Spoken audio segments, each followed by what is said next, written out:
राम राम सा आदि सद्गुरु सुखराम जी महाराज की अनुभव वाणी। चर्चा पत्रक। ये खंड आध्यात्मिक चर्चा, उपदेश और चेतावनी से संबंधित है। 1. गुरु महाराज के वचन, सद्गुरु के मुख से निकले अनमोल और प्रामाणिक उपदेश। आदि सद्गुरु सुखराम जी महाराज कहते हैं, राम नाम लेने से असंभव काम संभव होते। आदि सद्गुरु सुखराम जी महाराज कहते हैं, राम नाम लो भाग जगाओ। आदि सद्गुरु सुखराम जी महाराज कहते हैं, काम की शुरुआत ही राम नाम से करो। बच्चों को शिक्षा में भी आगे लाओ। 2. चर्चा पत्रक, चेतावनी, उपदेश। जीवात्मा को जागृत करने के लिए दी गई चेतावनी और शिक्षाएं। प्रस्तावना। हम इस इंसानी शरीर में हमेशा के लिए सुखी होने के लिए भगवान की भक्ति, पूजा पाठ करते हैं, लेकिन हम जो भी भक्ति करते हैं उसे करके भी हम हमेशा के लिए सुखी नहीं हो पाते। इस इंसानी शरीर में हर एक इंसान सिर्फ अपनी 100 साल की जिंदगी के सुखों के बारे में ही सोचता है। लेकिन यह शरीर छूट जाने, मौत हो जाने के बाद मेरी ये आत्मा कहाँ जाएगी? क्या इसे हमेशा रहने वाला सुखों का देश मिलेगा? इसके पीछे जो बार बार जन्म लेने और मरने का चक्कर लगा है, क्या वो हमेशा के लिए खत्म होगा? इन बातों के बारे में हम कभी भी विचार नहीं करते। मेरी इस आत्मा को हमेशा के लिए सुखी करने के लिए मुझे कैसी भक्ति करनी चाहिए? मुझे कौन से सच्चे गुरु, सद्गुरु का सहारा लेना चाहिए? किस देश, लोक में जाने पर मेरी आत्मा हमेशा के लिए सुखी हो जाएगी? ये सब हम आज के सत्संग से जानेंगे। आत्मा के रहने के लिए कौन कौन से देश, लोक हैं, ये हम खुलकर विस्तार से देखेंगे। परात्परी, परम सत्य से आगे 2 देश लोक हैं। 1. सत्स्वरूप देश। ये कल भी था, आज भी है और कल भी रहेगा। ऐसा कोई समय नहीं था जब सत्स्वरूप देश नहीं था, और ऐसा कोई समय नहीं आएगा जब सत्स्वरूप देश नहीं रहेगा। यह सत्स्वरूप देश बहुत गहरा, अथाह, बेहद बड़ा और विशाल है। यह देश प्राकृतिक, कुदरती है। इस देश में आत्मा हंस को मुफ्त में, बिना किसी मेहनत के, कभी न ऊबने वाले और नए नए तरह के तृप्त करने वाले सुख मिलते हैं। इस सत्स्वरूप देश में सभी सुख कुदरती हैं, यानी सभी सुख शुरुआत से ही वहां मौजूद हैं। कुदरती शब्द का मतलब हम एक उदाहरण से समझेंगे। जैसे बैसाख के महीने में बहुत तेज धूप और गर्मी होती है, ऐसे महीने में अगर हम कश्मीर जाएं तो वहां हमें कुदरती ठंडक मिलती है। उस ठंडक के लिए हमें वहां एसी या पंखे जैसे साधन लगाने की जरूरत नहीं पड़ती। ठीक वैसे ही सत्स्वरूप देश में बिना कोई कष्ट या मेहनत किए कुदरती सुख मिलते हैं। ऐसा यह कभी न खत्म होने वाला, कुदरती महासुख देने वाला सत्स्वरूप देश है। 2. होनकाल देश। होनकाल देश के अंदर 2 देश आते हैं। 1. जीव ब्रह्म देश। जीव ब्रह्म देश ऐसा देश है जहां कुदरती तौर पर न तो सुख है और न ही दुख है। 2. माया देश। इस माया देश में 3 लोक, धरती लोक, स्वर्ग लोक और पाताल लोक, और 14 भुवन हैं। 7 स्वर्ग के भूर, भुवर, स्वर, महर, जन, तप, सत, और 7 पाताल के अतल, वितल, सुतल, तलातल, महातल, रसातल, पाताल, ऐसे कुल 14 भुवन हैं। ब्रह्मा का सतलोक, विष्णु का वैकुंठ, शिव का कैलाश लोक, शक्ति का शक्ति लोक, यमराज की यमपुरी, यानी आसमान से लेकर पाताल तक सब कुछ माया देश ही है। इस माया देश में थोड़े से बनावटी, कृत्रिम सुख और काल के दिए हुए कभी न खत्म होने वाले बहुत बड़े बड़े महान दुख होते हैं। बनावटी सुख का मतलब है कि यहाँ सुख खुद बनाने पड़ते हैं, जिसके लिए मेहनत और कष्ट करना पड़ता है। उदाहरण के लिए, अगर हमें लड्डू खाने हों तो उसके लिए हमें लड्डू बनाने का सामान खरीदना पड़ेगा। उसके लिए मेहनत करनी पड़ेगी और फिर उस सामान से लड्डू बनाने पड़ेंगे, तब जाकर हम लड्डू खाने का सुख ले पाएंगे। इस तरह यहाँ के सुख बनावटी हैं, और इसी के साथ जीव को काल के दिए हुए भारी दुख भी भोगने पड़ते हैं।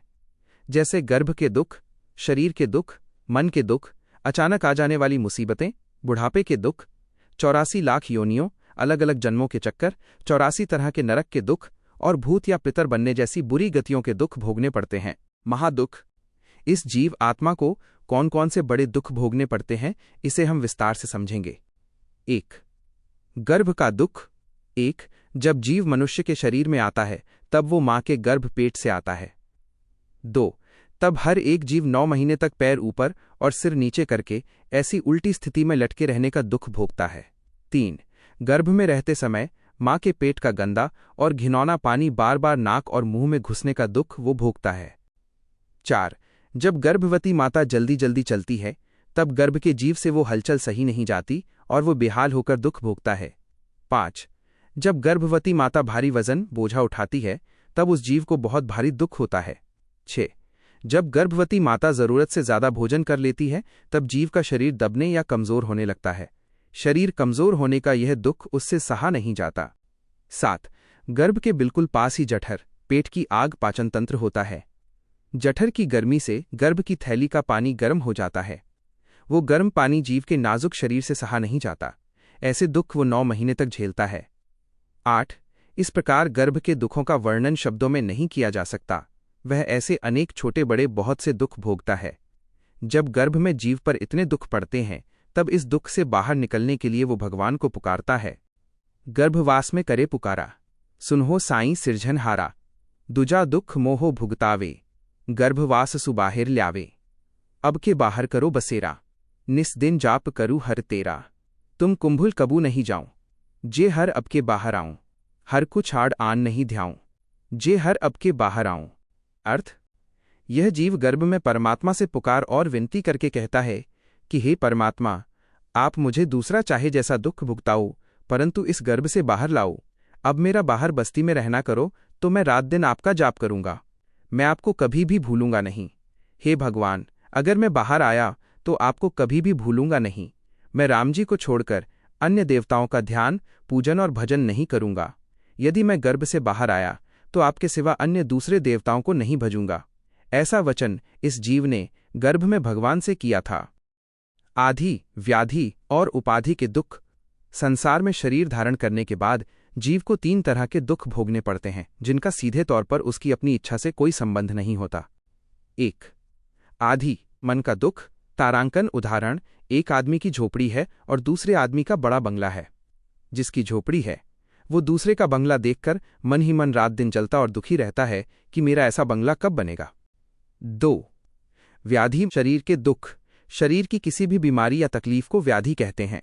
उदाहरण, आंखों से दिखाई न देना, कानों से सुनाई न देना, पैरों से चल न पाना और बहुत कष्ट देने वाली अनगिनत बीमारियां। 3 उपाधि, बाहरी दुख। अपने भाग्य, प्रारब्ध के कारण, जिसमें अपनी कोई गलती या सीधा संबंध न हो, फिर भी जो दुख भोगना पड़े, उसे उपाधि कहते हैं। उदाहरण 1 हम रास्ते से जा रहे हैं और बगल से कोई कार निकली। कार के पहिए के नीचे आया पत्थर अचानक उछलकर हमारे सिर पर लगा और चोट लग गई। उदाहरण 2 बच्चे दूर गेंद खेल रहे हैं और हम अलग बैठे हैं, फिर भी बच्चों की गेंद उछलकर सीधे हमारे सिर पर आ लगी। उदाहरण 3 हमारा कोई लेना देना नहीं है, फिर भी हमारे घर के सामने किसी का झगड़ा या मर्डर, खून हो गया। इस वजह से पुलिस हमें गवाह बनाकर बिना वजह बार बार पूछताछ करके परेशान करती है। यम का दुख। 1 जो जीव इस मनुष्य शरीर में रहकर ऐसे हिंसक देवताओं की पूजा करता है जिन्हें प्रसाद के रूप में बेकसूर जानवरों की या इंसानों की बलि चढ़ाई जाती है, जैसे भैरव, पीर, शीतला, भवानी आदि, और जो जीव इस जीवन में मांस खाने या शराब पीने जैसे नीच और बुरे काम करता है, ऐसे जीवों को आखिरी समय में यमदूत लेने आते हैं। 2 ये यमदूत मनुष्य के शरीर के 9 दरवाजों, 2 आंखें, 2 कान, 2 नाक के छेद, 1 मुंह, लिंग और गुदा से अंदर घुसते हैं। वे उस जीव के अंदर एक यातना देने वाला शरीर, याचनिक देह बनाते हैं और जीव को बहुत मार मारकर शरीर से बाहर निकालते हैं। 3 ये यातना वाला शरीर ऐसा होता है कि इसे कितनी भी तकलीफ दी जाए, इसके प्राण नहीं निकलते, बल्कि जितनी भी मार पड़ती है वो आम शरीर से कहीं ज्यादा महसूस होती है। 4 ये यमदूत जीव के सिर पर हथौड़े, घन, गदा और घूंसे जैसे हथियारों से मारते हैं। 5 वे अपने डरावने और बड़े बड़े दांत कटकटाकर जीव को डराते हैं। 6 कुछ यमदूत तो जीव के गले की नसें तोड़ तोड़ कर खाते हैं। 7 वे जीव के गले में फांसी का फंदा डालते हैं। उस फंदे की रस्सी को भैंसे की पूंछ से बांधकर बहुत जुल्म करते हैं और उसे घसीटते हुए यमलोक ले जाते हैं। 8 धरती से यमलोक तक ले जाते समय रास्ते में उसे तरह तरह के दुख दिए जाते हैं। 9 यमलोक के रास्ते में जीव को तड़पाने वाली एक अजीब नदी, वैतरणी होती है। यमदूत जीव को उसी नदी के अंदर से चलाकर ले जाते हैं। 10 उस नदी का पानी आग की तरह गर्म और खून जैसा लाल होता है। उस नदी में नुकीली कीलों जैसे कांटे होते हैं और कई तरह के जहरीले जीव होते हैं जो बार बार डंक मारते हैं। ऐसी नदी में से यमदूत गले में फंदा डाले हुए जीव को घसीटकर यमराज के सामने खड़ा करते हैं। 11 ये यमराज बहुत बेरहम, जुल्मी और डरावना है। 12 इस यमराज के नीचे 14 मुख्य यम होते हैं, वे भी बहुत भयानक और क्रूर हैं। हर एक यम के नीचे जीवों को पकड़कर लाने और सजा देने के लिए 14 करोड़ यमदूत होते हैं, जो 84 लाख तरह के हथियारों के साथ हमेशा तैयार रहते हैं। जब यमदूत जीव को यमराज के सामने लाते हैं, तब यमराज चित्रगुप्त से उस जीव के पाप पुण्य का हिसाब पूछते हैं। धर्मराय जब लेखा मांगे किया कोल चितारे, लीला पाव करे मुंह काड़ो, शिर में मुगदर मारे। पहली साखी का अर्थ, जब धर्मराज यमराज हिसाब मांगते हैं तब जीव को उसका किया हुआ वादा याद दिलाते हैं। चित्रगुप्त जब बताते हैं कि जीव ने भगवान का नाम नहीं लिया, संतों की सेवा नहीं की और सिर्फ नरक में जाने वाले नीच काम किए, तब धर्मराज यमदूतों को हुक्म देते हैं। यमदूत जीव को तब तक मारते हैं जब तक उसके हाथ पैर ढीले न पड़ जाएं, मुंह मार मारकर काला न हो जाए और सिर पर कीलों वाले हथौड़े से वार करते हैं। हंस हंस किया न छुटे रोया, किया कबाड़ा हाथा, घड़ी घड़ी दम दम का लेखा, चित्रगुप्तर के खाता। दूसरी साखी का अर्थ, यहाँ इंसान हंस हंसकर और मजे ले लेकर दूसरों को दुख देने वाले बुरे काम करता है, लेकिन यहाँ हंसकर किए गए पाप वहाँ रोने पर भी पीछा नहीं छोड़ते। यहाँ जो भी पल पल का बुरा काम किया गया है वो सब चित्रगुप्त के खाते में बिल्कुल सही सही लिखा रहता है। 13 बहुत ज्यादा पाप करने वाले जीव को यमराज अपने दरबार में ले जाकर ऐसे असहनीय दुख देता है जिसमें 14 करोड़ यमदूतों से भी ज्यादा जुल्म करने की ताकत होती है।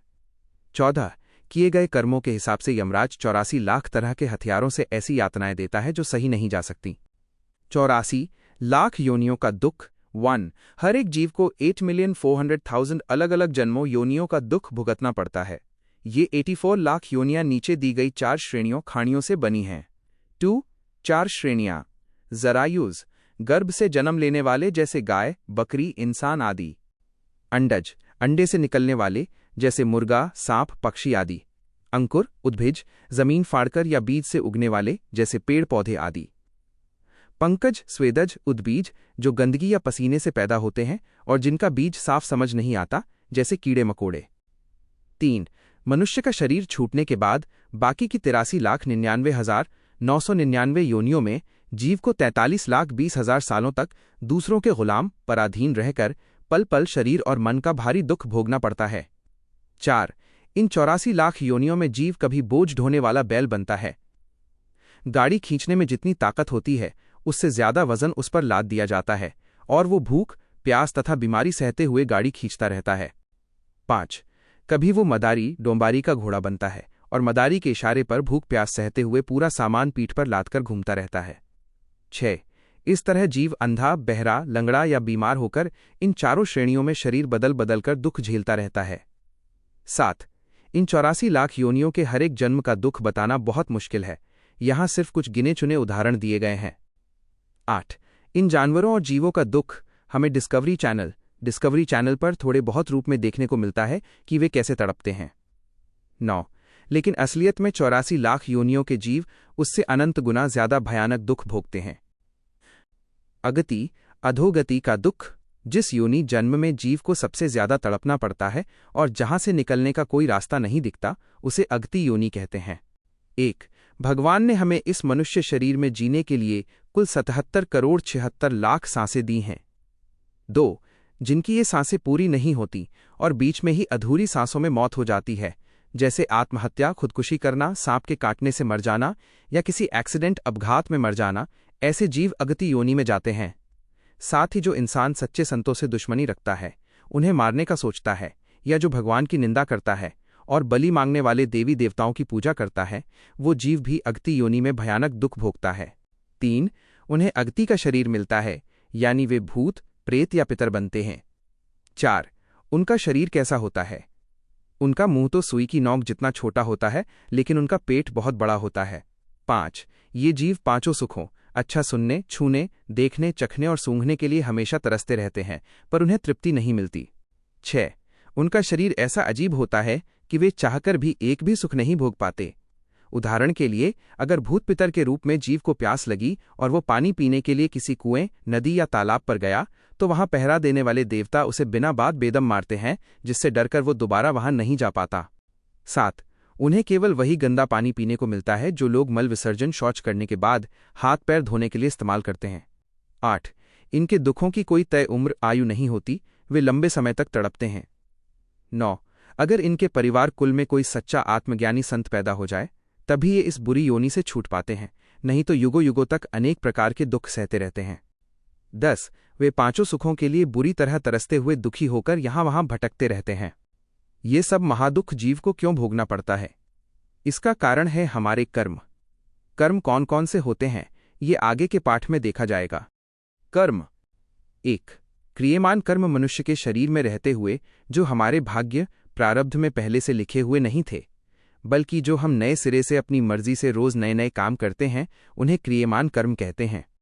2, संचित कर्म युगों युगों से इस जीव आत्मा ने आज तक मनुष्य के शरीर में जितने भी कर्म किए हैं और उनमें से जो कर्म भोगने से बच गए हैं, जिनका फल अभी तक नहीं मिला है, उन सभी जमा हुए कर्मों को संचित कर्म कहते हैं।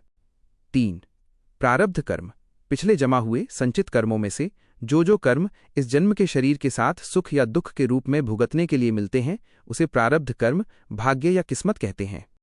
इन सब कर्मों के बंधनों को काटने का एकमात्र साधन सिर्फ यह मनुष्य का शरीर ही है। मनुष्य देह, इंसानी शरीर। 1, ये मनुष्य देह हमको कैसे मिला है? भटकत भटकत नीट मिल्यो है, मानव तन उतारा। इसका मतलब है कि ये मनुष्य का शरीर हमें 84 लाख योनियों अलग अलग जन्मों के चक्कर काटने के बाद मिला है।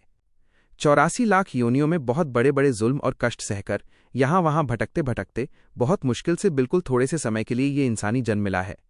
2, मनुष्य का शरीर सतयुग, त्रेतायुग, द्वापर युग और कलियुग, इन चारों युगों को मिलाकर सिर्फ एक ही बार मिलता है। 3, दुनिया में कई तरह के शरीर देह हैं, जैसे ब्रह्मा का शरीर, विष्णु का शरीर, शंकर का शरीर, देवी शक्ति का शरीर, इंद्र का शरीर, 33 करोड़ देवताओं के शरीर, मनुष्य का शरीर, 84 लाख तरह के जीवों के शरीर, नरक भोगने वाले शरीर, पाताल के जीवों के शरीर, राक्षसों के शरीर और भूत पितर के शरीर। लेकिन मनुष्य के शरीर को छोड़कर और किसी भी शरीर में अमरलोक, सच्चे घर ले जाने वाले भगवान के नाम की कमाई संचय नहीं की जा सकती। इसीलिए सभी शरीरों में मनुष्य का शरीर सबसे भारी यानी सबसे बड़ा और कीमती है। 4, इसी मनुष्य शरीर की मदद से पिछले अनंत अनगिनत जन्मों के सारे कर्मों को खत्म किया जा सकता है। 5, इसी मनुष्य शरीर से हमेशा कदम के लिए सारे बड़े दुखों महादुखों को मिटाकर हमेशा के लिए सुखी महासुखी बना जा सकता है। 6, इसी मनुष्य शरीर के जरिए इंसान खुद परमात्मा जैसा रूप पा सकता है और भगवान के अमरलोक में पहुंच सकता है। इसीलिए सारे देवी देवता भी इस मनुष्य शरीर को पाने की इच्छा रखते हैं। 7, ये मनुष्य शरीर जितना बड़ा और कीमती है, उतना ही ये क्षणभंगुर जल्दी खत्म होने वाला भी है। 8, क्षणभंगुर का मतलब है कि एक ही पल क्षण में इस मनुष्य शरीर का नाश हो सकता है, ये खत्म हो सकता है। 9, पानी केरा बुदबुदा अस मानस की जात, एक दिना छिप जाएगा ज्यो तारा प्रभात। अर्थ, पानी के बुलबुले की तरह ही इंसान के शरीर की हकीकत है। जैसे पानी का बुलबुला तुरंत फूट जाता है और उसे फूटने में जरा भी समय नहीं लगता, वैसे ही मनुष्य का शरीर हाथों से छूट जाने में, मौत होने में समय नहीं लगता। जैसे सुबह होते ही आसमान में चमकते हुए तारे गायब हो जाते हैं, वैसे ही ये शरीर भी एक दिन अचानक खत्म हो जाएगा। फल भक्ति का फल। अब हम देखेंगे कि कौन सी भक्ति करने का क्या फल नतीजा मिलता है। दुनिया में 3 तरह की भक्तियां होती हैं। 1, सगुण भक्ति। 2, निर्गुण भक्ति। 3, सत्स्वरूप भक्ति। 1 सगुण भक्ति। 1, ब्रह्मा, जो इंसान इस मनुष्य शरीर में रहकर सांख्ययोग साधना करता है और गायत्री संध्या मंत्र जाप करता है, वह मौत के बाद ब्रह्मा के सतलोक में जाकर सुख भोगता है। लेकिन साधना या पूजा करते समय जाने अनजाने में जो पाप अशुभ कर्म हो जाते हैं, उन्हें भुगतने के लिए उसे बाद में 84 लाख योनियों के चक्कर में पड़कर दुख भोगना पड़ता है।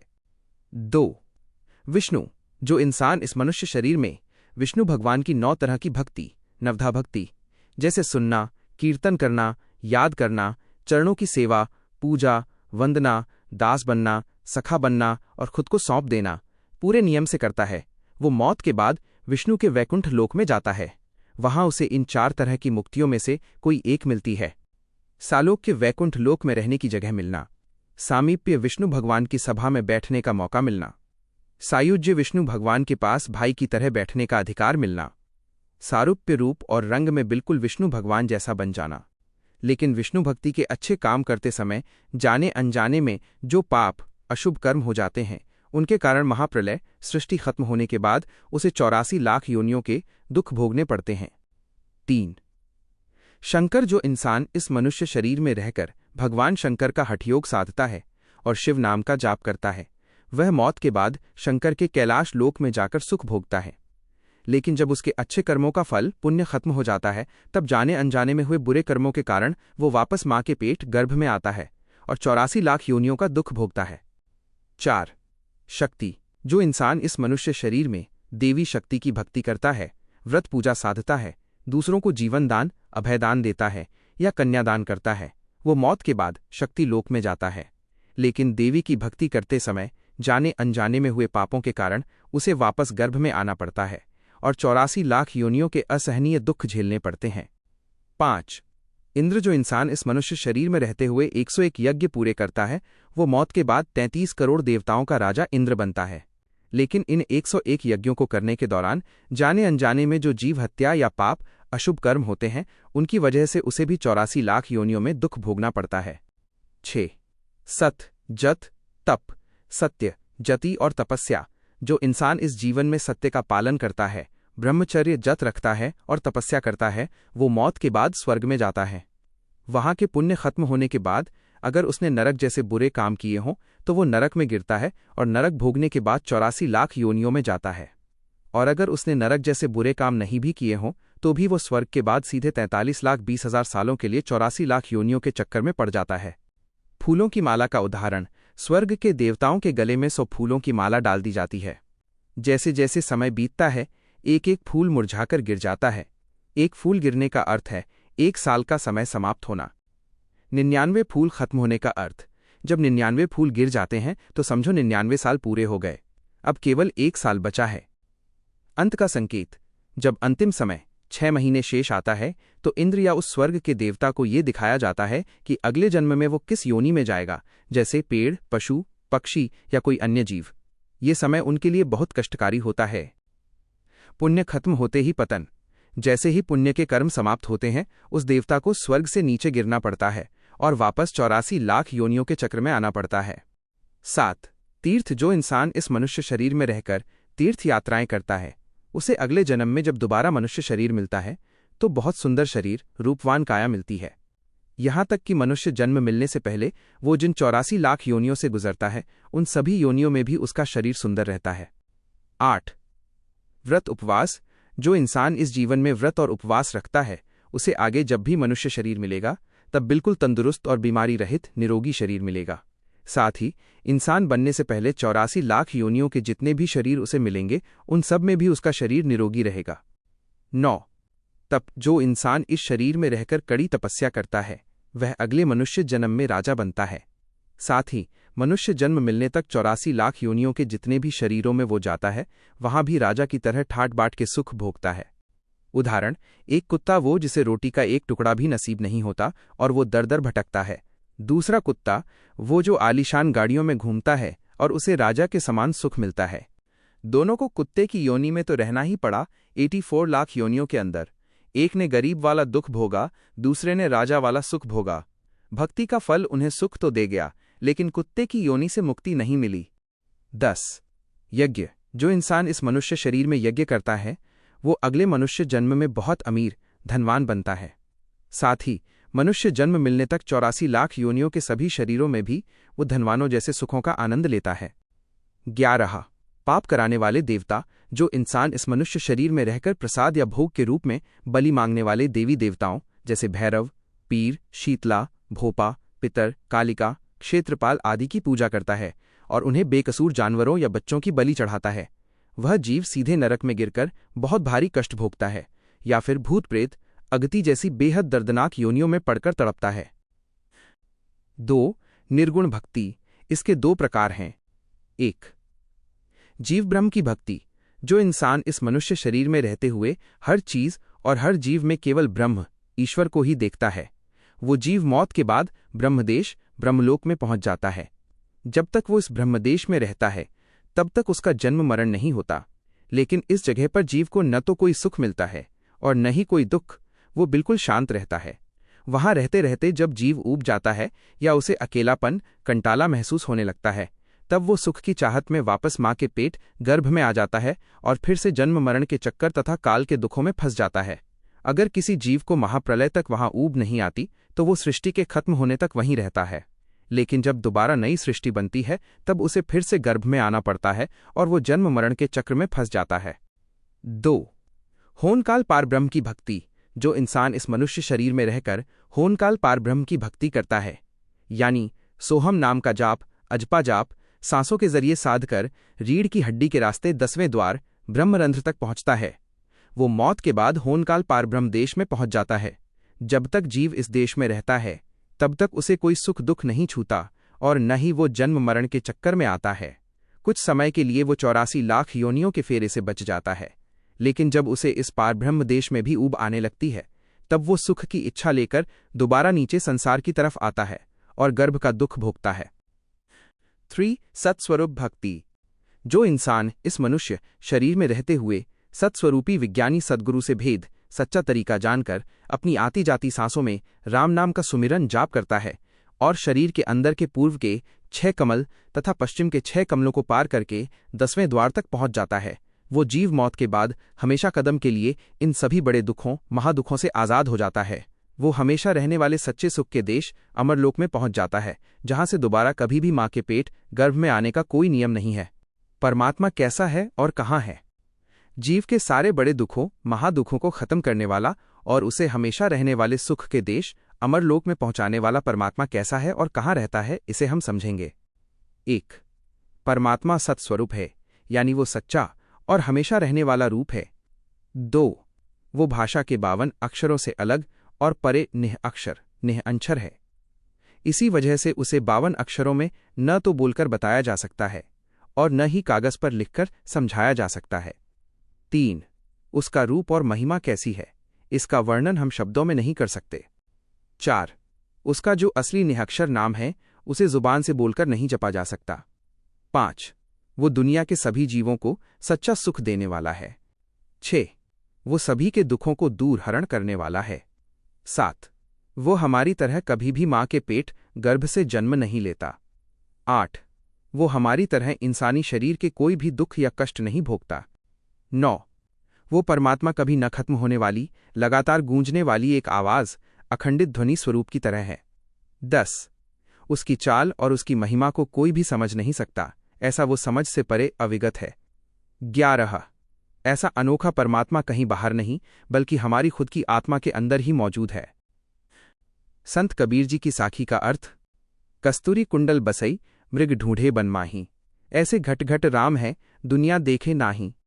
अर्थ। कबीर साहब कहते हैं कि मनुष्य ईश्वर को पाने के लिए इधर उधर भटकता है जबकि ईश्वर उसी के अंदर है।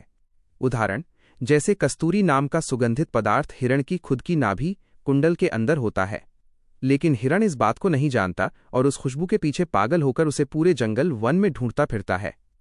ठीक इसी तरह हर एक शरीर घट घट में यानी हर आत्मा के अंदर राम परमात्मा बसे हुए हैं, लेकिन इंसान अपने अज्ञान और भ्रम के कारण उन्हें अपने अंदर देख नहीं पाता। गुरु और सद्गुरु। जैसे दुनिया में 3 तरह की भक्तियां हैं, ठीक वैसे ही 3 प्रकार के गुरु भी होते हैं। सगुण के गुरु, निर्गुण के गुरु, सत्स्वरूप के सतगुरु। सगुण के गुरु। 1. जो गुरु जीव को ब्रह्मा विष्णु महेश शिव और देवी शक्ति के अवतारों का जाप तप तीर्थयात्रा व्रत उपवास और यज्ञ करने का रास्ता बताते हैं। 2. जो गुरु मूर्ति पूजा मूर्तियों की पूजा करने की सीख देते हैं। 3. जो कान में अपने पंथ या देवताओं के नाम का गुरु मंत्र देते हैं। 4. जो योग के अभ्यास करने को कहते हैं, जैसे नेति धोती नौली कपालभाति बस्ती और त्राटक जैसी क्रियाएं। 5. जो अपनी ताकत से एक ही पल में धरती लोक पाताल लोक और स्वर्ग लोक का चक्कर लगाकर आ सकते हैं। 6. जो धरती स्वर्ग और चारों दिशाओं का नज़ारा हथेली पर दिखा देते हैं। 7.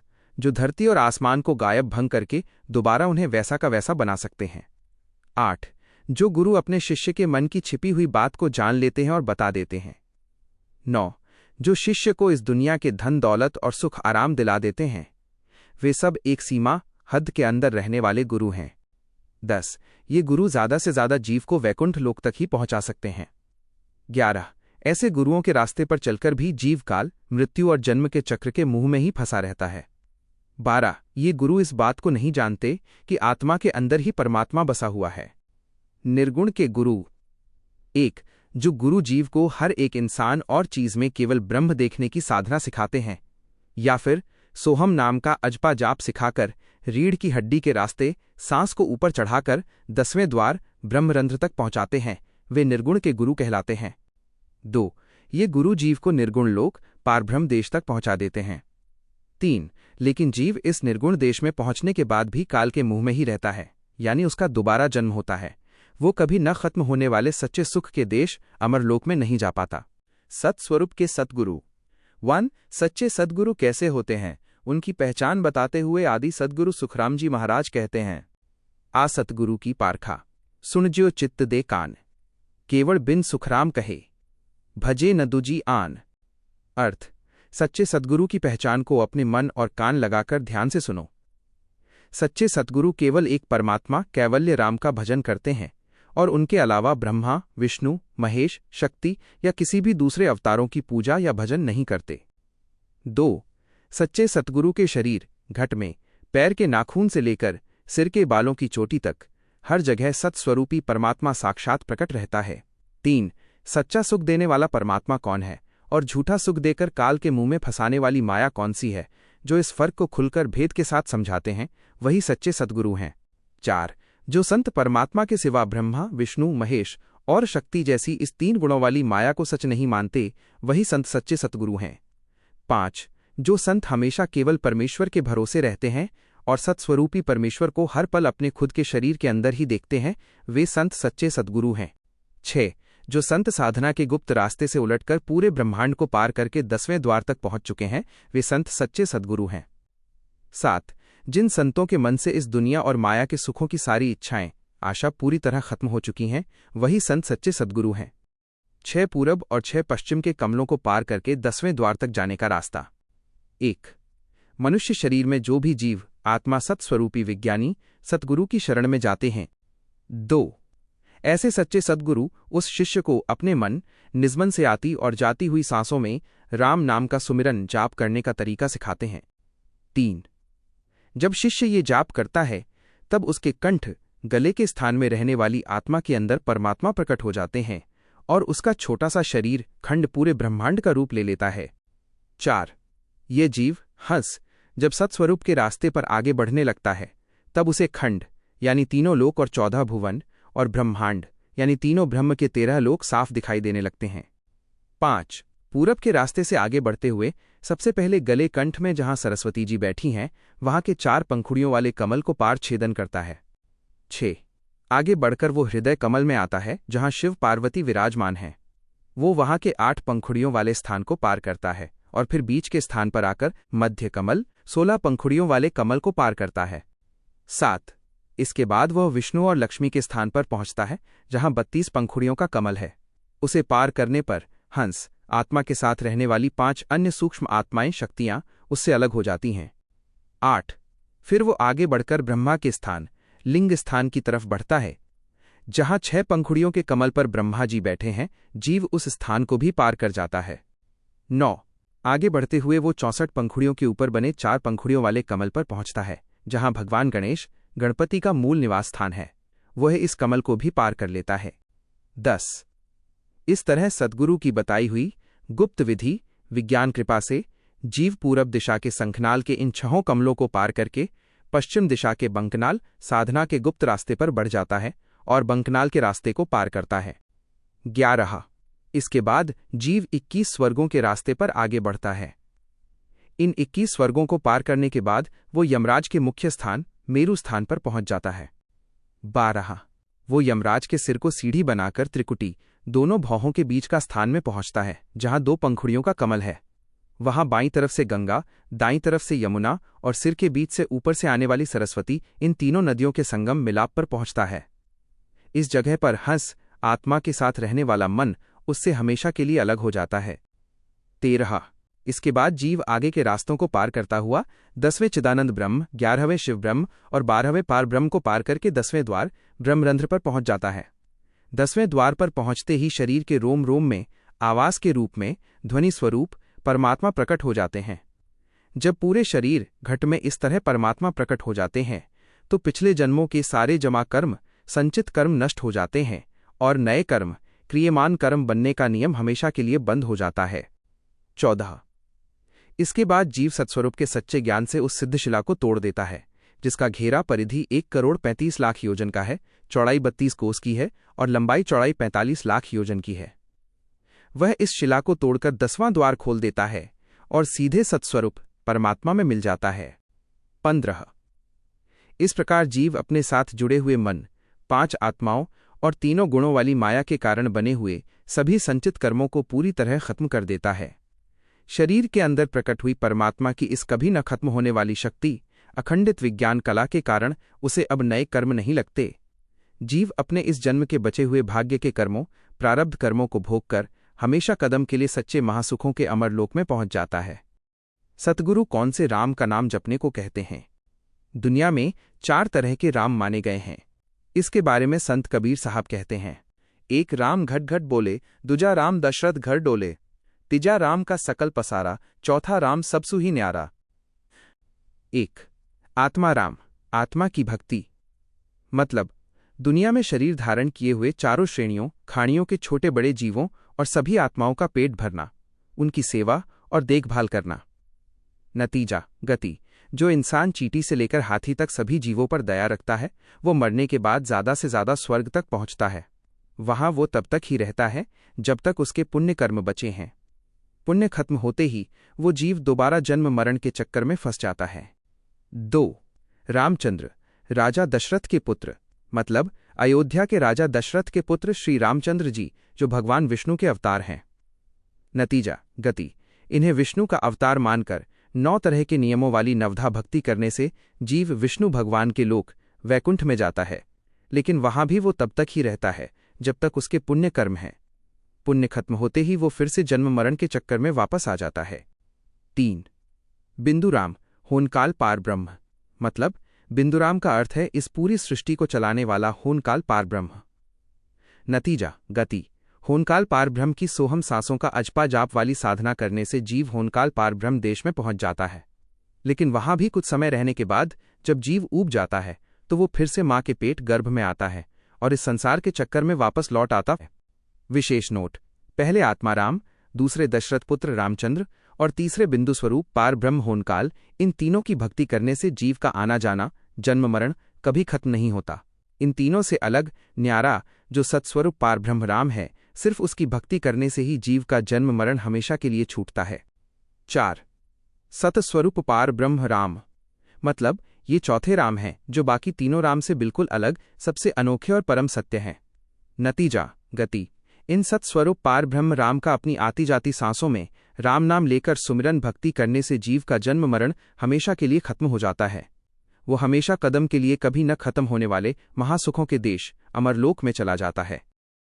अमरलोक, अनंत महासुख देने वाला अमरलोक कैसा है, इसे हम विस्तार से समझेंगे। संसार में जैसे 2 बातें हमेशा एक साथ होती हैं, उदाहरण सुख और दुख, स्त्री और पुरुष, दिन और रात, शुभ और अशुभ, ठीक वैसे ही अगर ये मृत्युलोक जहां सब मरते हैं तो एक अमरलोक जहां कोई नहीं मरता भी है ही। अमरलोक में किस प्रकार के सुख हैं? 1. अमरलोक में गए हुए हंस, आत्मा को जिन भी सुखों की इच्छा होती है वे सारे सुख खुद उसके सामने आकर खड़े हो जाते हैं। उन सुखों में से हंस को जो भी पसंद आता है वो उसे ले लेता है। 2. अमर देश में पहुंचे हुए हंस को 1200 फीट का दिव्य, अलौकिक और हमेशा अमर रहने वाला शरीर मिलता है। उस शरीर के एक एक रोएं, रोम से 100 लाख सूर्यों जितना तेज और प्रकाश निकलता रहता है। 3. वो शरीर इस संसार के मायावी शरीर की तरह कभी भी थकता नहीं है। इस कारण वो अमरलोक में बिना रुके लगातार अखंडित सुख भोगता है। 4. वहां के हंस जब हंसते हैं तो उनके मुंह से हीरे और मोती झड़ते हैं। 5. हर एक संत के गले में मोतियों की माला सजी रहती है। 6. जिस भी चीज की इच्छा होती है वो सभी वस्तुएं मुफ्त में बिना किसी मेहनत के भरपूर मात्रा में मिल जाती हैं। उन वस्तुओं का सुख लेते समय कोई रुकावट नहीं आती और उन्हें पाने के लिए कभी भी कड़ी मेहनत, पचना नहीं करनी पड़ती। 7. वहां कोई भी चीज खरीदनी नहीं पड़ती। वहां जो भी मन में आता है वो वस्तु अपने आप मिल जाती है, ऐसी वहां की रीत है। 8. वहां किसी भी बात की कोई चिंता नहीं है और किसी को कोई भी फिक्र नहीं होती। 9. वहां संत हमेशा नई नई लीलाओं वाले और बहुत आनंद देने वाले खेल क्रीड़ा करते रहते हैं। 10. वहां पहुंचे हुए संतों के कपड़े हमेशा बिल्कुल नए के नए बने रहते हैं। 11. उनके ओढ़ने के कपड़ों से बहुत ज्यादा आनंद देने वाली खुशबू, सुगंध निकलती रहती है। 12. वहाँ के संत अमृत से स्नान करते हैं, जिससे उस शरीर का रूप हंस को बहुत ज्यादा पसंद आने वाला और सुंदर हो जाता है। 13 वहाँ सुख भोगने के लिए जरूरी सारी सुख संपत्ति मौजूद है। 14 वहाँ संतों के रहने के लिए हीरा भवन, मोती भवन, रत्न भवन, ज्ञान भवन, चिंतामणि भवन जैसे 16 तरह के बंगले बने हैं। 15 हर बंगले में मणियों के चौक, लाल के चौक, चिंतामणि के चौक जैसे 8 तरह के चौक आंगन होते हैं। इन सभी चौकों में अपने आप चमकने वाले मोती जड़े रहते हैं। 16 वहाँ रत्नों और हीरों का अपनी ओर खींचने वाला, कभी न खत्म होने वाला अनंत प्रकाश रहता है। 17 बंगलों की दीवारों और छतों में बड़े बड़े कीमती मोती जड़े होते हैं। 18 वहाँ सच्चे ज्ञान, सत्विज्ञान की अनंत रिद्धि सिद्धि के भंडार भरे पड़े हैं। 19 संतों के आराम करने के पलंग और झूलने वाले पालने भी हमेशा अमर रहते हैं, कभी टूटते या पुराने नहीं होते। 20 वहाँ के बाग बगीचे अलौकिक सुख देने वाले हैं। 21 यहाँ केवल गिनती के, जो समझे और समझाए जा सकें, उतने ही सुख लिखे गए हैं।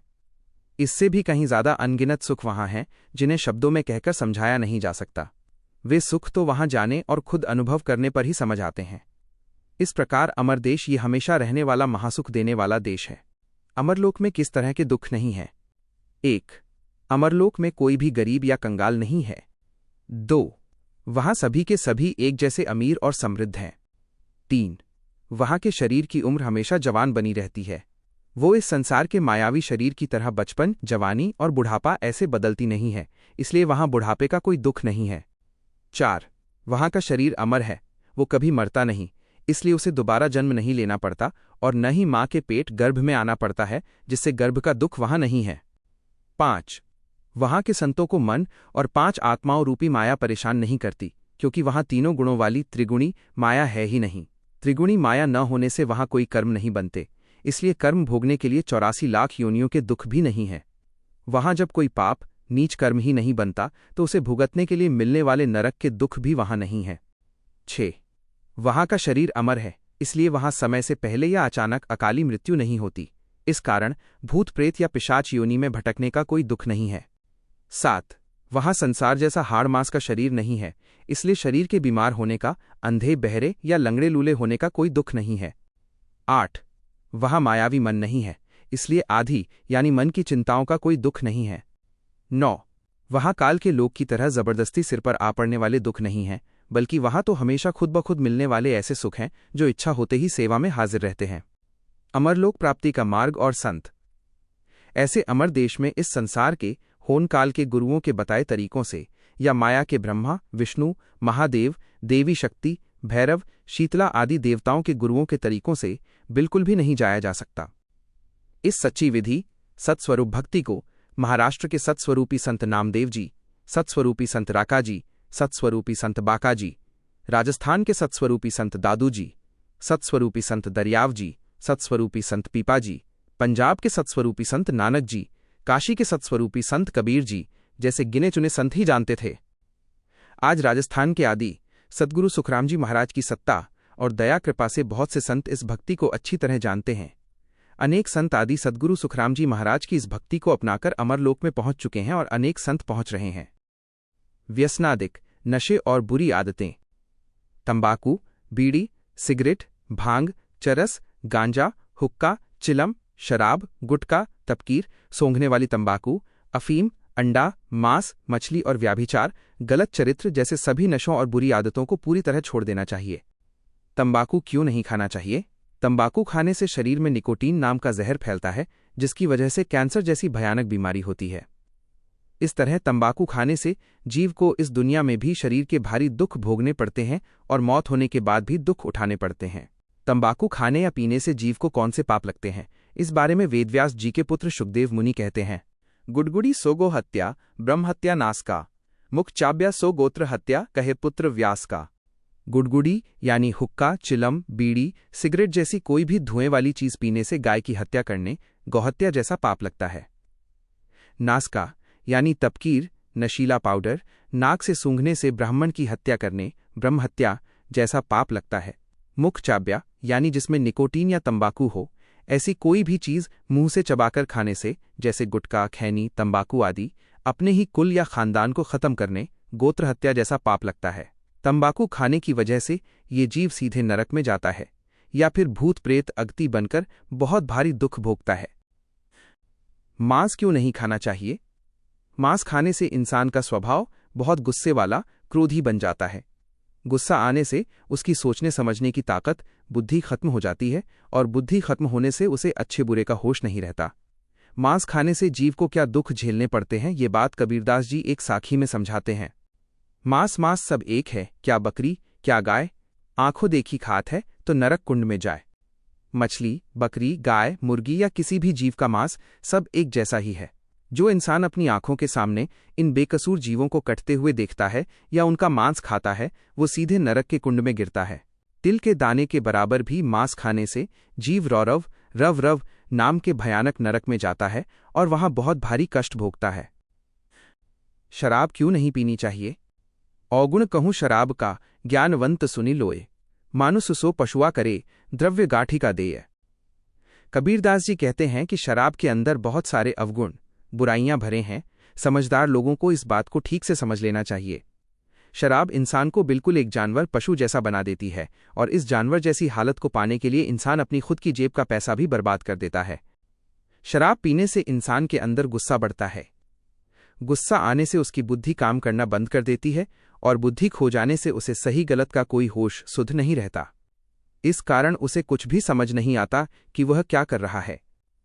शराब पीने की वजह से जीव को मरने के बाद नरक में या फिर भूत प्रेत अगति की योनि में जाकर तड़पना पड़ता है।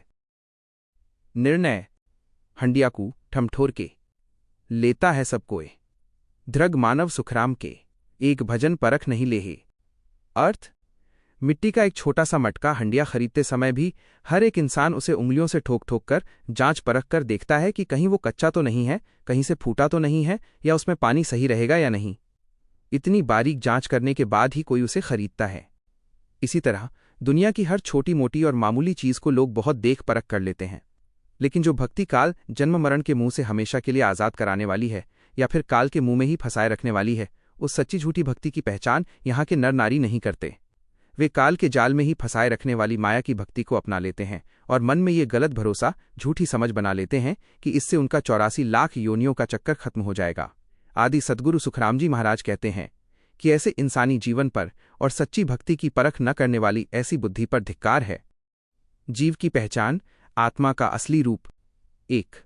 यह जीव आत्मा शुरुआत आदि से ही सुख और दुख से अलग काल के जीव ब्रह्मदेश में रहता था। 2. इस जीव का जन्म न तो सत्स्वरूप परमात्मा से हुआ है और न ही होनकाल सृष्टि चलाने वाले काल से हुआ है। 3. इसका मतलब यह है कि यह जीव न तो सत्स्वरूप परमात्मा का कोई टुकड़ा, अंश है और न ही होनकाल का। 4. जैसे सत्स्वरूप परमात्मा और होनकाल हमेशा से हैं, वैसे ही यह जीव भी शुरुआत से ही कभी न मरने वाला अमर ब्रह्म है। 5.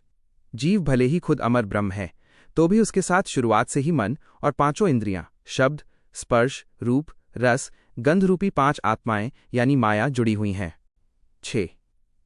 अगर जीव के साथ ये मन और 5 आत्माओं वाली माया न होती तो वो शुरुआत से ही हमेशा रहने वाले महासुख के सत्स्वरूप देश अमरलोक में ही रहता। 7.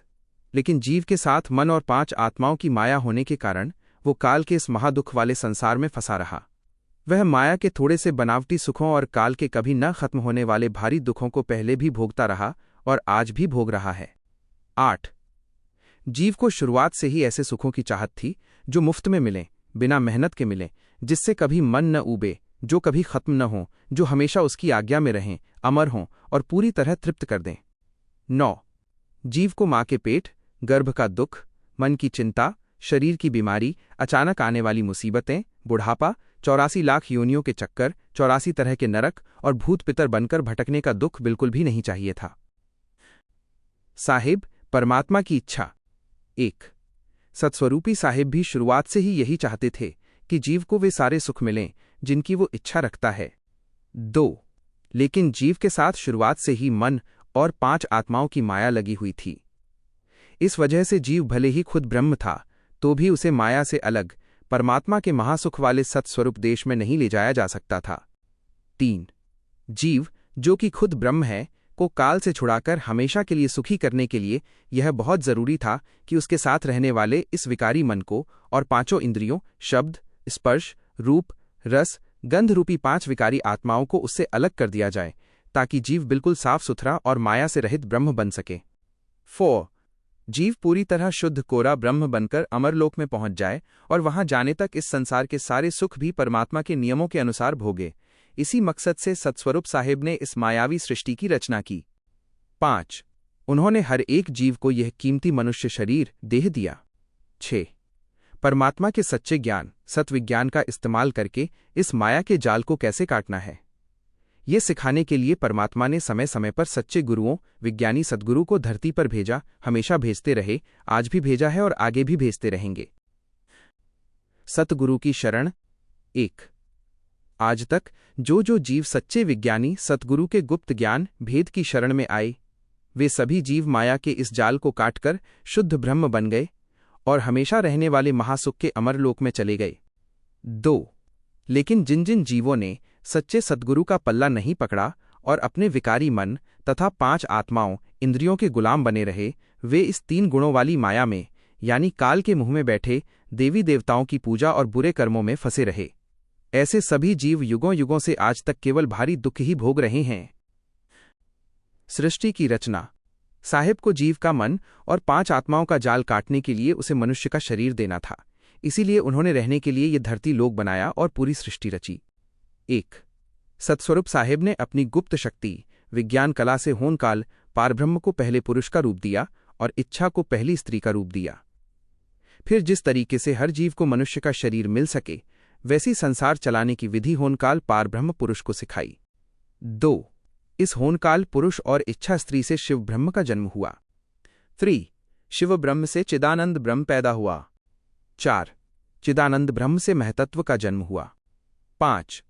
महतत्व से शक्ति और 5 तत्वों आकाश, हवा, आग, पानी, मिट्टी का जन्म हुआ। 6.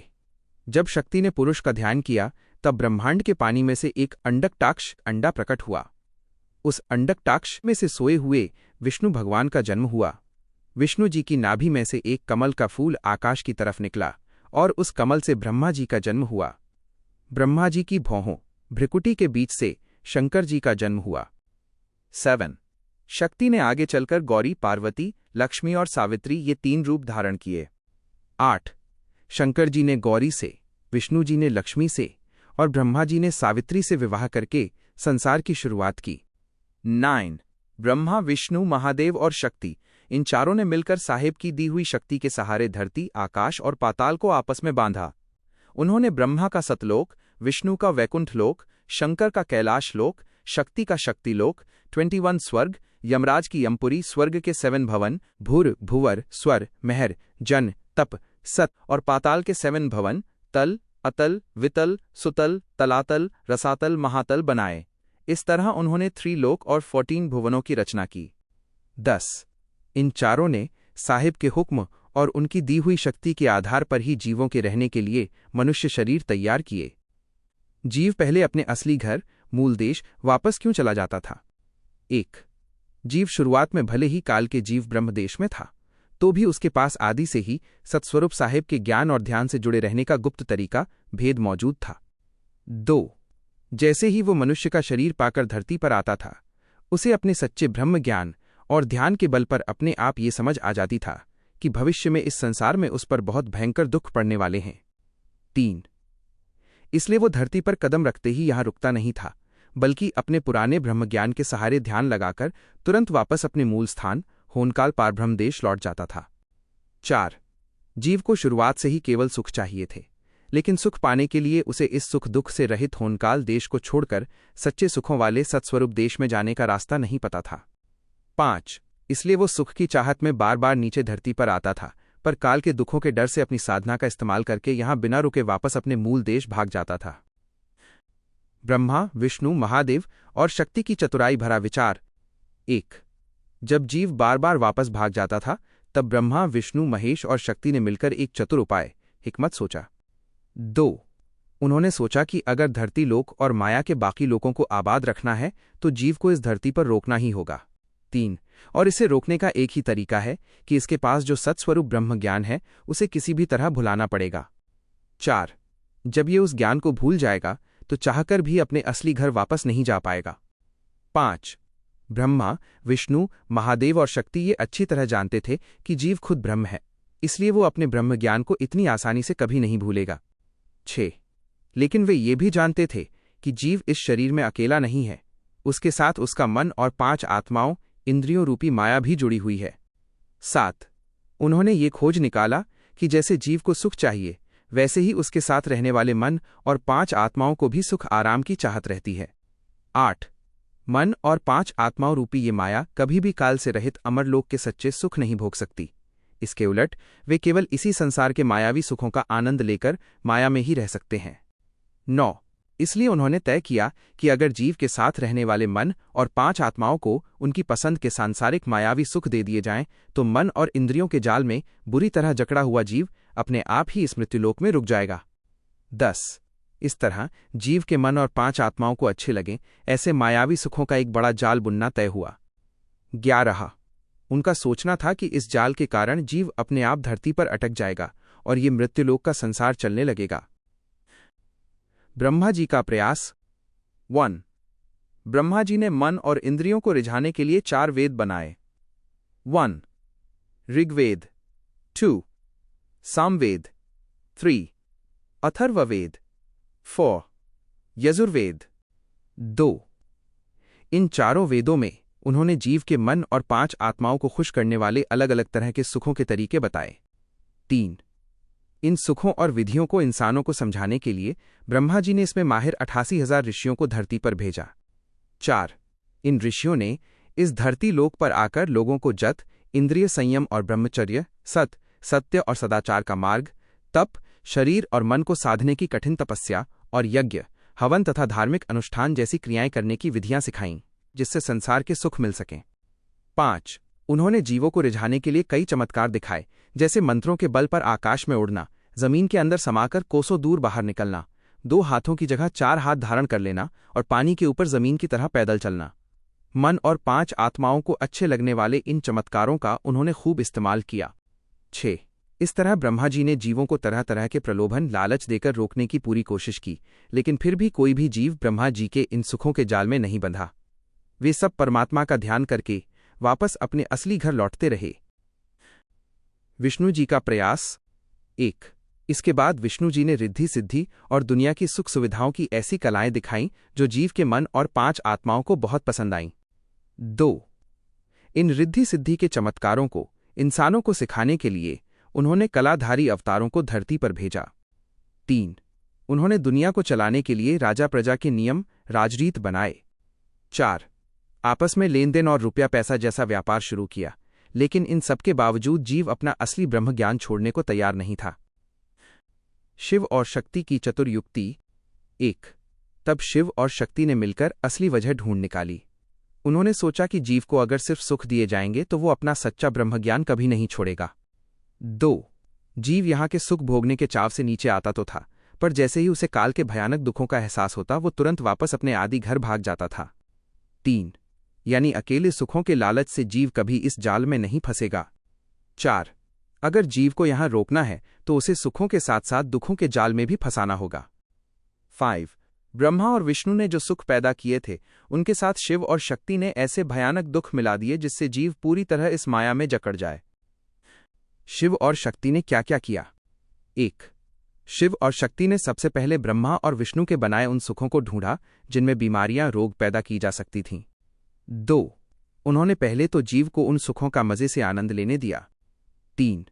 लेकिन जैसे ही जीव उन सुखों में मगन हुआ, शिव शक्ति ने उन्हीं सुखों के अंदर तरह तरह की बीमारियां पैदा कर दीं। 4. इस तरह जीव संसार के सुखों के साथ साथ बीमारियों में भी उलझ गया। 5. अब सुख भोगते समय जो बीमारियां होने लगीं उनके इलाज के लिए जीवों को वैद्यों, डॉक्टरों की जरूरत पड़ने लगी। 6. इस चक्कर में कई जीव वैद्य का काम सीखने में लग गए तो कई जड़ी बूटियां और दवाइयां बनाने के काम में अटक गए। 7. जीव के मन और इंद्रियों को रिझाने के लिए कविताएं लिखने वाले कवि पैदा किए गए, जिससे कुछ जीव कविताएं सुनने में तो कुछ गाने बजाने में मगन हो गए। 8. बहादुरी, वीर बनने की कलाएं शुरू की गईं, जिसमें कुछ लोग वीर विद्या सीखने में अटक गए, जैसे तंत्र मंत्र से लोगों के काम करना, कहीं सूखा पड़ा हो तो वहां बारिश करवा देना आदि। 9. इंसानों के अंदर काम, वासना, क्रोध, गुस्सा, मोह और ममता जैसे स्वभाव पैदा कर दिए गए, जिससे जीव काम, गुस्से, लालच और अपनों के मोह ममता के चक्कर में फंसकर अटकने लगे। 10. दुनिया में भ्रम, गलतफहमी, कपट, धोखा, तृष्णा, कभी न मिटने वाली इच्छा और झूठ पैदा किया गया। 11. अष्टधातु, 8 धातुओं की मूर्तियां बनाकर उनमें चमत्कार दिखाए गए। जब चमत्कार के बल पर मूर्तियां चढ़ाया हुआ भोग सचमुच खाने लगीं, तब जीव उन मूर्तियों को ही सब कुछ मानकर उन्हीं में अटक गए। 12. इन सब कामों को करने के चक्कर में जीव को भूख लगने लगी, इसलिए बहुत से जीव अपनी भूख मिटाने के लिए खेती करने और अनाज उगाने के काम में व्यस्त हो गए। 13. जहरीले और डरावने जीव जैसे सांप, बिच्छू और डायनासोर जैसे विशालकाय जानवर बनाए गए, जिससे जीव 24 घंटे अपनी जान बचाने के उपायों में ही उलझे रहने लगे। 14. तंत्र मंत्र, यंत्र और झाड़ फूंक सिखाने वाले 6 तरह के पंथ, जोगी, जंगम, सेवड़ा, सन्यासी, फकीर, ब्राह्मण बनाए गए। ये लोग जीवों को जादू टोने और तंत्र मंत्र के फायदों के बारे में बताने लगे और जीव इसी में फंस गए। 15. दिन भर इन सब कामों और उलझनों में लगे रहने के कारण जीवों का शरीर बुरी तरह थकने लगा, इसलिए रात को उस थकान को मिटाने के लिए नींद की कला बनाई गई। 16. इसका नतीजा ये हुआ कि जो जीव पहले दिन में व्यस्त रहने के बाद रात के समय परमात्मा की साधना, सत्स्वरूप विज्ञान करके अपने असली घर भाग जाते थे, वे अब रात को गहरी नींद में सो जाने लगे।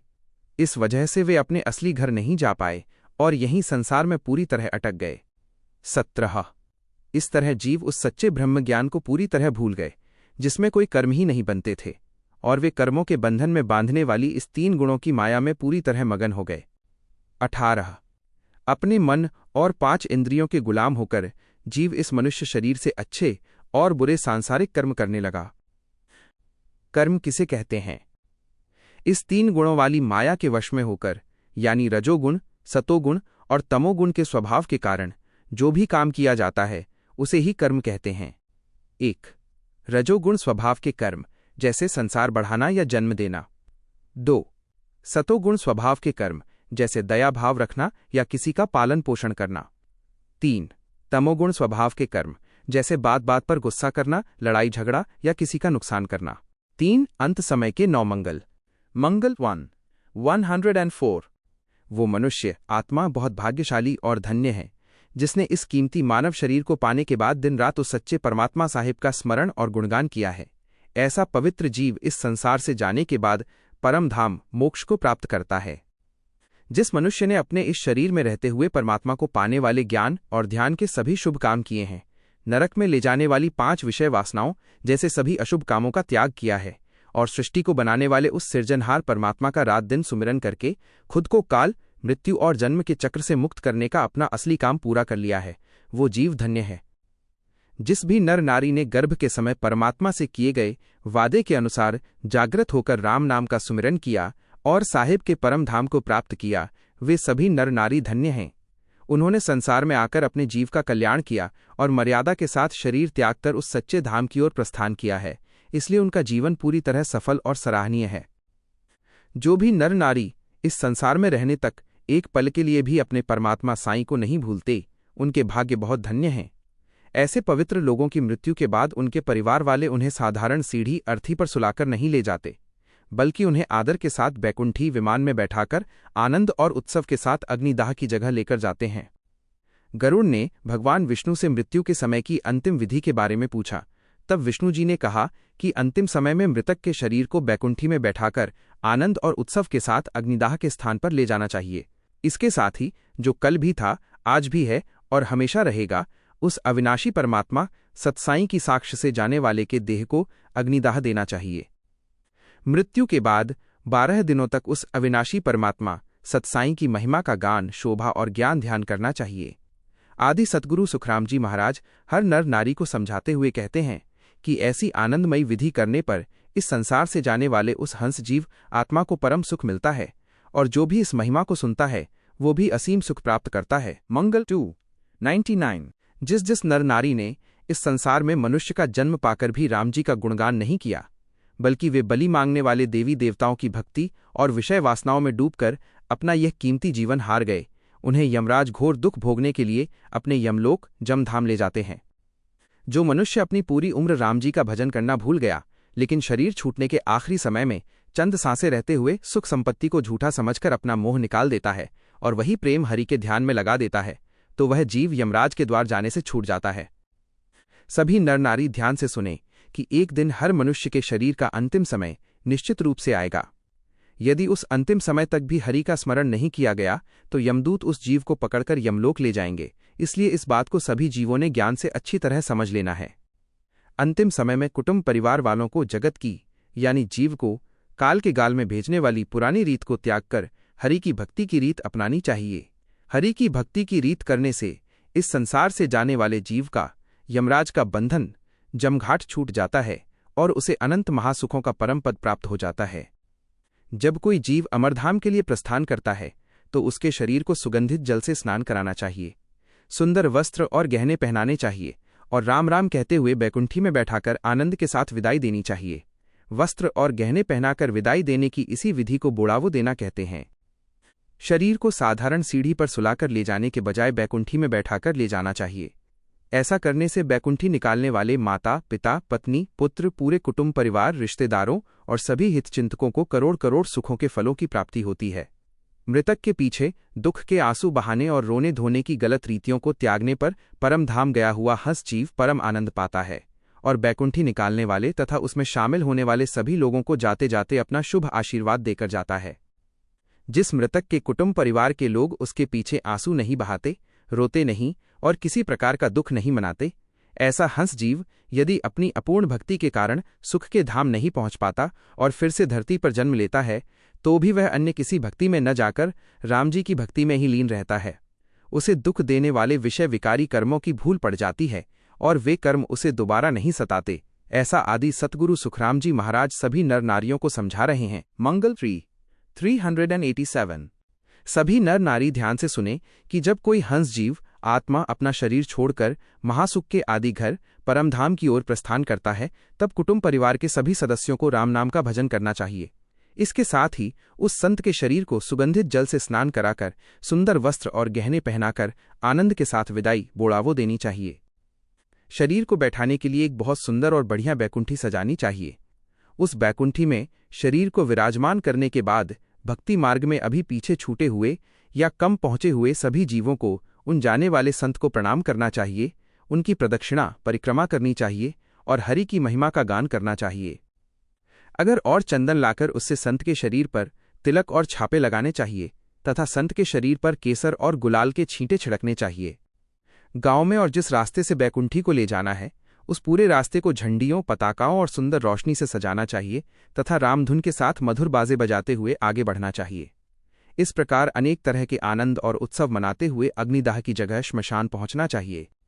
ऐसी आनंदमयी विधि और उत्सव मनाने से जिस करतार ने इस हंस जीव को मनुष्य का शरीर दिया था वे बहुत खुश होते हैं। उनके खुश होने से जाने वाले हंस जीव को विशेष सुखों का लाभ मिलता है और बैकुंठी का ये उत्सव मनाने वाले सभी नर नारियों को भी ऐसे अनेक सुखों और यश की प्राप्ति होती है जिसकी उन्होंने कल्पना भी नहीं की होती है।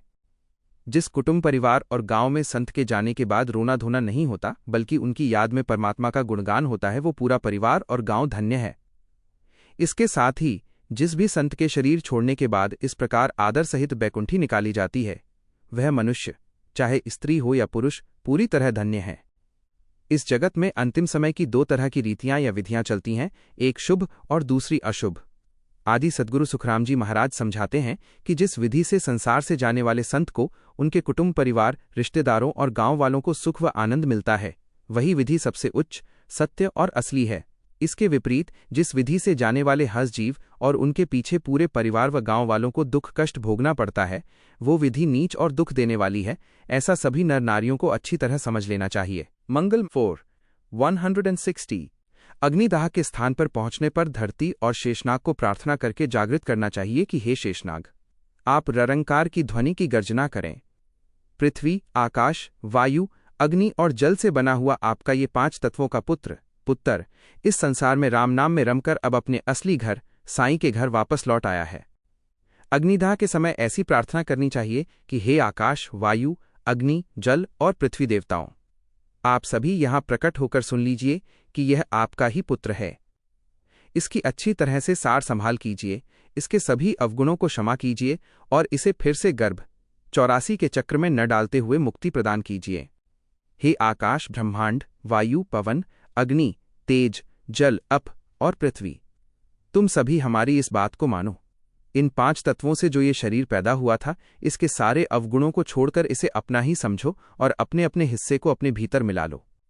अर्थात इस देह में से आकाश का भाग आकाश में, वायु का भाग वायु में, अग्नि का भाग अग्नि में, जल का भाग जल में और पृथ्वी का भाग पृथ्वी में समाहित कर लो। हे समर्थ स्वामी राम, हे सत साईं स्वामी, अब आप भी हमारी ये करुण पुकार सुनिए। इस पंचतत्व के शरीर में से जो चैतन्य हंस आत्मा था, उसे आप कृपा करके संभाल लीजिए और अपने भीतर हरि में विलीन कर लीजिए। अग्निदाह करते समय राम जी से ऐसी प्रार्थना करनी चाहिए कि हे प्रभु, अग्नि की आंच से यहाँ आसपास के सूक्ष्म जीवों को कोई हानि न पहुंचे। आप उन सभी जीवों की रक्षा करना और इस अग्निदाह के कारण जाने अनजाने में होने वाले जीवों की हिंसा का दोष हमें मत देना। हे राम जी, इस संसार के 5 तत्वों में आप ही आप समाये हुए हैं और सृष्टि में जहां भी देखें वहां आपकी ही सत्ता और आपका ही जाप है।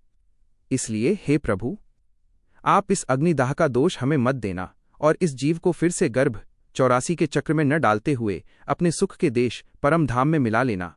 यही हम सभी की आपसे प्रार्थना है। मंगल 5:381। करतार परमात्मा स्वयं पवित्र हैं और उनके द्वारा बनाए गए ये धरती, जल, अग्नि, पवन और आकाश, ये 5 तत्व भी पूरी तरह से पवित्र हैं।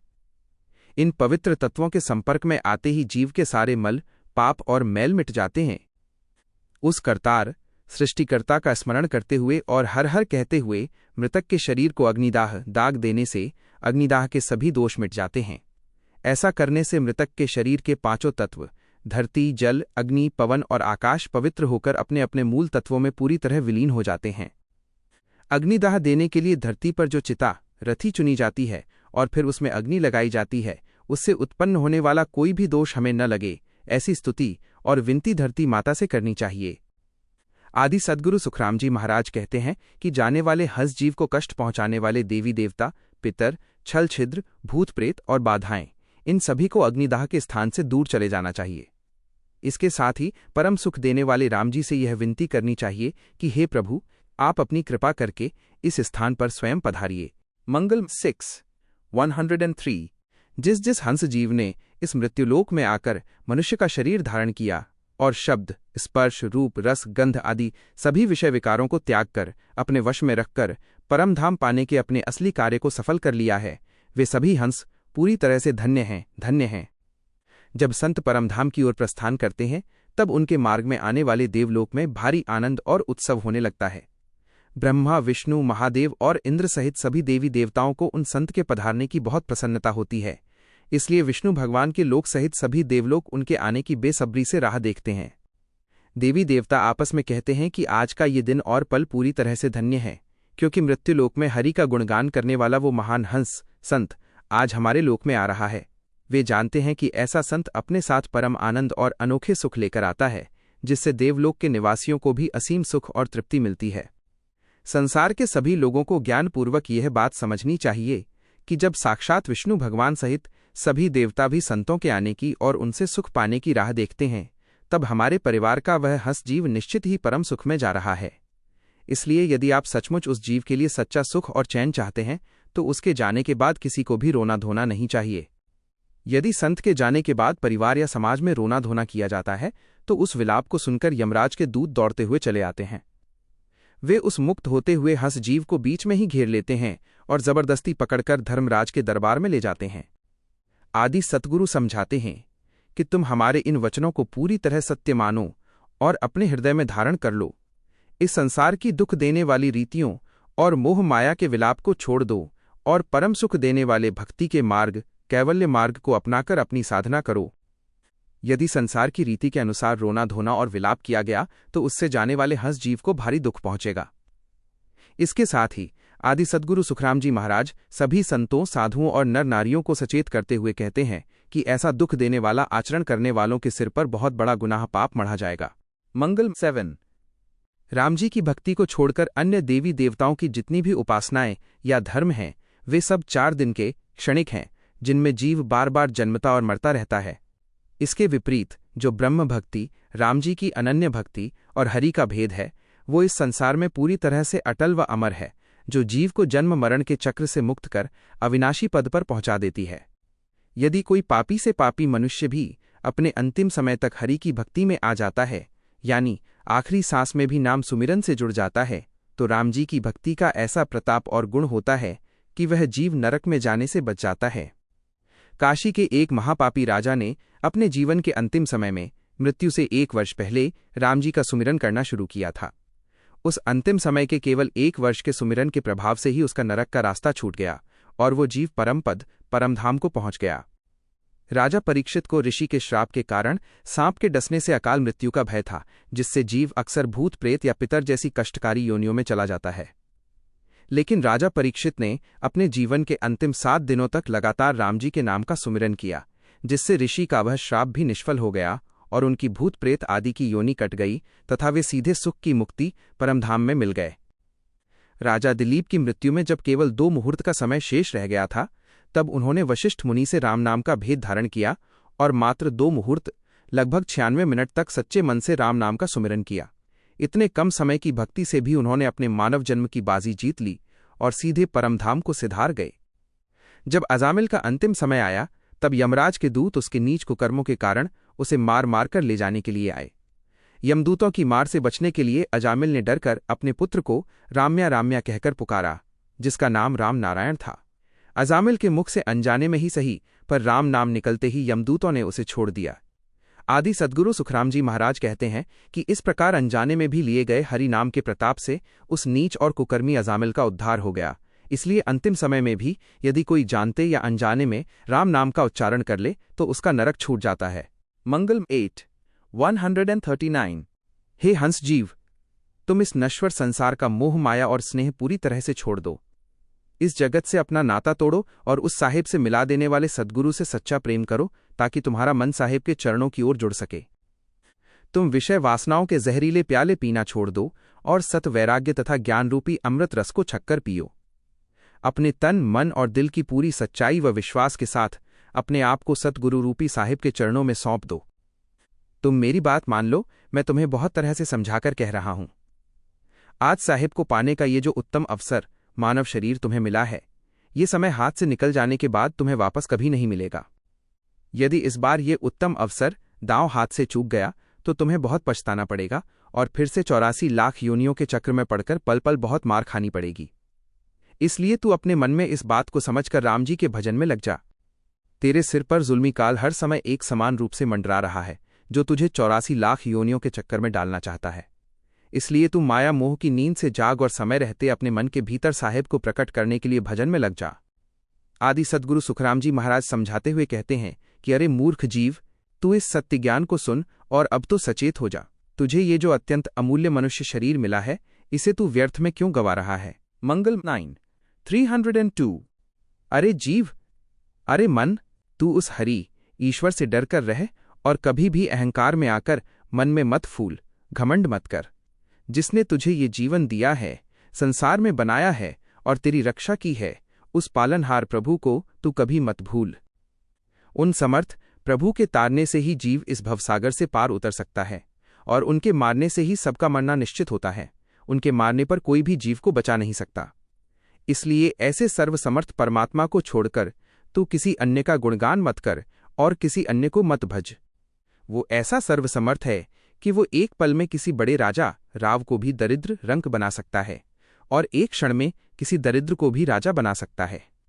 इसलिए तू उस समर्थ प्रभु की इस अपार सत्ता को समझ और मन में उसकी समर्थाई की मर्यादा का भय रखकर उसकी बात को मान। आदि सद्गुरु सुखराम जी महाराज जीव को समझाते हुए कहते हैं कि मैं तुझे ज्ञान की बात कहकर समझा रहा हूं कि तू अपने मन में जरा सी भी मगरूरी, अहंकार मत रख। इस अहंकार को पूरी तरह त्याग कर अपने भीतर गरीबी यानी दीनता धारण कर और उस समर्थ को पाने की तड़प पैदा कर। पद 19। आदि सद्गुरु सुखराम जी महाराज सभी हंस जीवों को सचेत करते हुए कहते हैं कि हे हंसो, तुम सब अपने सुख स्वरूप रामजनों के अविनाशी देश चलो। इस संसार में 2 ही देश हैं, एक रामजनों संतों का परम पद और दूसरा मायावी होणकाल का देश। उस रामजनों के देश की चाह तो स्वयं शिव, ब्रह्मा, विष्णु, सनकादिक और शेषनाग जैसे सभी देवी देवता भी सदा करते रहते हैं।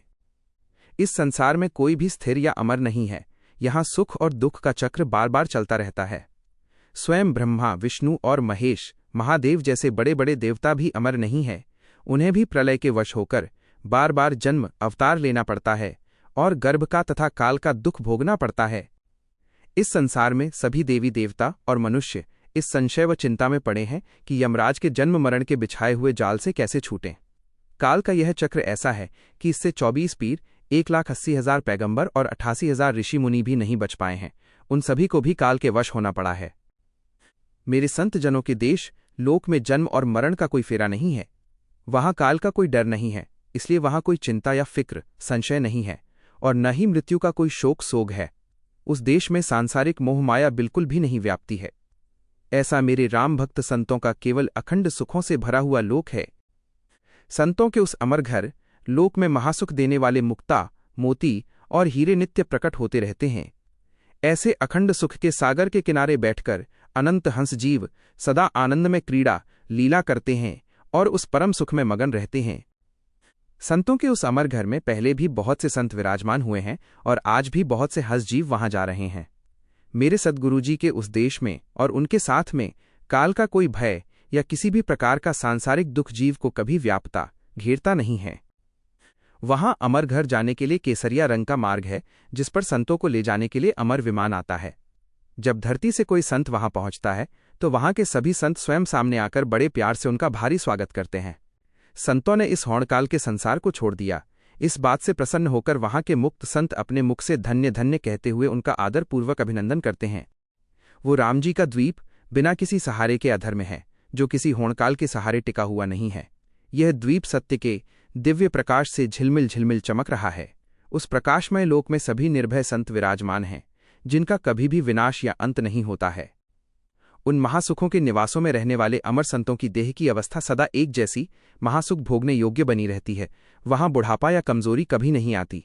वहां पहुंचने के बाद वे निर्भय संत अनंत युगों तक कभी अलग नहीं होते और उनका प्रेम नित्य नया और गहरा होता जाता है। वहां से बिछड़कर कोई भी हंस वापस इस काल के लोक में नहीं आता, क्योंकि वहां सदा नए नए और अटूट सुख बने रहते हैं। मृत्यु लोक में जब कोई ऐसा संत भक्त प्रकट होता है जो मोक्ष को जाता है, तब ब्रह्मा, विष्णु, महादेव, शक्ति, स्वर्ग आदि सभी देवताओं के लोक में उस संत की जय जयकार होती है। उस अमर देश में मृत्युलोक से संत के आने पर आपस में बधाई दी जाती है और उत्सव मनाया जाता है कि एक और हंस जीव इस जुल्मी काल के चक्र से मुक्त होकर अपने असली घर लौट आया है। मनुष्य शरीर बार बार नहीं मिलता है। ये 84 लाख योनियों के भयंकर दुखों को भोगने के बाद बहुत कठिनाई से एक बार मिलता है। इसलिए तुम्हें ये मनुष्य देह और सतगुरु का उत्तम संग मिला है, तो समय रहते अपने मोक्ष का कारजू सिद्ध कर लो। आदि सतगुरु सुखराम जी महाराज फरमाते हैं कि इस जीव के सुखी होने में ही मेरे संत जनों की लाज प्रतिष्ठा है। उस करतार सृष्टिकर्ता का स्मरण करते हुए और हर हर कहते हुए मृतक के शरीर को अग्निदाह दाग देने से अग्निदाह के सभी दोष मिट जाते हैं। ऐसा करने से मृतक के शरीर के पांचों तत्व धरती, जल, अग्नि, पवन और आकाश पवित्र होकर अपने अपने मूल तत्वों में पूरी तरह विलीन हो जाते हैं। राम राम सा।